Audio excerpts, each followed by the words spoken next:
one I ever personally went to, and a lot of it was Mhm. because I was still a kid and it was money. Yeah. You know, I had a Mhm. paper route when I was up until the time I was about 19, and I was making a whopping $45, $50 a month and on paper route money, you know, and at that point, of course, I'm a millionaire. You know how it is back then. Yeah. Yeah. So as long as I had money to buy my comic books at the drugstore and the latest wrestling review in Wrestling World, I was as happy as a pig slopping in mud.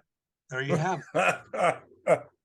So the first one I went to, and this was when I met Don Wilson. The first one, and surprisingly, it was in St. Louis. And by that time, I had become friends with a lady named uh, Lillian Schnur. Okay. I think it was Schnur or something, Lillian Schnur. And she was a wrestling fan in St. Louis. And of course, St. Louis was where Don Wilson lived. And I had been trading St. Louis programs with her and that old pen pal system. It was, I'll send you mine, you send me yours. So Mhm. I'd send her the Minneapolis program, she'd send me the St. Louis program, and I started that collection. And when this St. Louis WFIA came about, I thought, God, I got to figure out a way to go to this. I mean, this would be fun. Yeah. So in August of 71, for those that want to know how old this old codger is, I was still 19 back then. And I decided I could branch out. And this would be the first time I'd get on an airplane because I led a very sheltered life. Now, you know, my family never went. We were lucky if we took the bus. So I was going to go on an airplane and fly to St. Louis. And so it was all new to me. But you talk about a kid, you know, they talk about like a kid in the candy store. When I went to St. Louis and got to the hotel, I was totally in awe because they had all these displays around, all these fan club bulletins that were being displayed. And there were some of the people that I'd read about in the magazines that, you know, some of the fans. Mhm. And Don Wilson, got to know him. Um,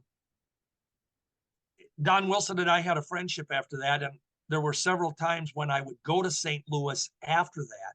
I would actually, he'd have me stay at his house.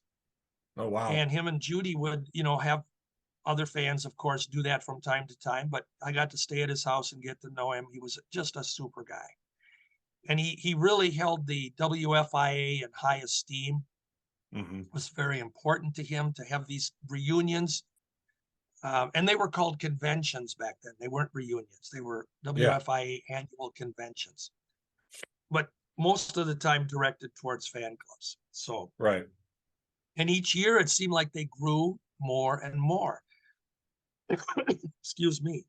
Now, the key thing about these reunions was that as fans, again, trading programs, trading bulletins, trading clippings, sharing wrestling stories, learning about wrestlers in territories that we couldn't get to, we really had a base of fantastic friendships that were forged.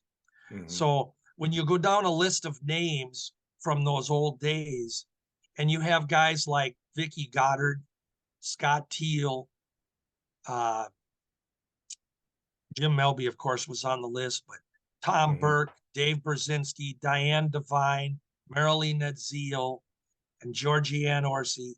And the list just goes on and on. Danny Goddard, Lenny Bernstein. You know, I should have made a list before we started talking, but friendships that have lasted 55 years. Yeah. And just because they weren't your average wrestling fan. That was the key thing to remember.